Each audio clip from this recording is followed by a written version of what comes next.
साल राजस्थान, छत्तीसगढ़ और मध्य प्रदेश में विधानसभा चुनाव होने जा रहा है। राजस्थान और छत्तीसगढ़ में कांग्रेस सत्ता पर काबिज है।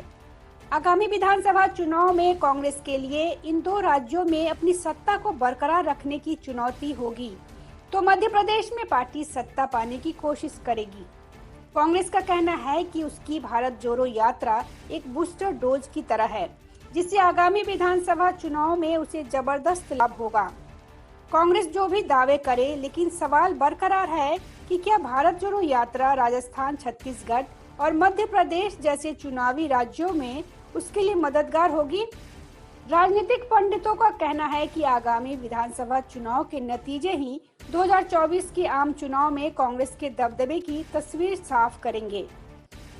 मालूम हो कि भारत जोड़ो यात्रा 4 चुनावी राज्यों कर्नाटक, मध्य प्रदेश, राजस्थान और तेलंगाना से होकर गुजरी है। कन्याकुमारी से कश्मीर तक की 4000 किलोमीटर की यात्रा ने निश्चित रूप से इन राज्यों में पार्टी कार्यकर्ताओं में नया जोश भरा है।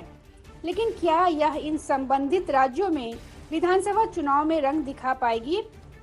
विश्लेषकों की राय है कि यह इस बात पर निर्भर करेगा कि क्या संबंधित प्रदेश इकाइयां कांग्रेस की मौजूदा गति को बनाए रख पाती है या नहीं।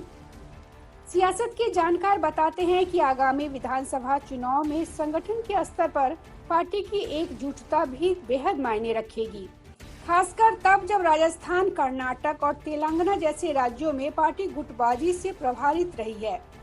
कर्नाटक और मध्य प्रदेश जैसे राज्यों में कांग्रेस को इस यात्रा से कुछ फायदा हासिल होता दिख रहा है, लेकिन छत्तीसगढ़ में मुख्यमंत्री भूपेश बघेल और उनके विरोधी टीएस सिंहदेव खेमे के बीच गुटबाजी जारी है। राहुल गांधी की भी मध्यस्थता इसको सुलझाने में नाकाफी रहा है। छत्तीसगढ़ के ही एक पार्टी कार्यकर्ता ने नाम जाहिर नहीं करने की शर्त पर कहा कि मुख्यमंत्री भूपेश बघेल और टीएस सिंहदेव के बीच अब भी मुद्दे अनसुलझे हैं, जो निश्चित रूप से अगले चुनाव में पार्टी की संभावनाओं पर प्रतिकूल प्रभाव डालेंगे। अन्य पार्टी कार्यकर्ता ने कहा कि पार्टी के सभी नेताओं के लिए जरूरी है कि वे एकजुट रहे। बाबा और काका की लड़ाई पार्टी को कमजोर कर सकती है। छत्तीसगढ़ कांग्रेस के एक विश्वस्त सूत्र ने बताया कि राज्य में सरकार बनने के बाद से ही दोनों नेताओं के बीच रिश्ते ठीक नहीं थे। कोविड काल के दौरान स्वास्थ्य मंत्री टीएस सिंहदेव ने बहुत अच्छा काम किया। इसके बाद भी स्वास्थ्य विभाग की कई बैठकें सीधे मुख्यमंत्री भूपेश बघेल लेने लगे थे। कई बार इसकी जानकारी देव को भी नहीं होती थी, जिससे दोनों में दूरियां बढ़ती चली गई।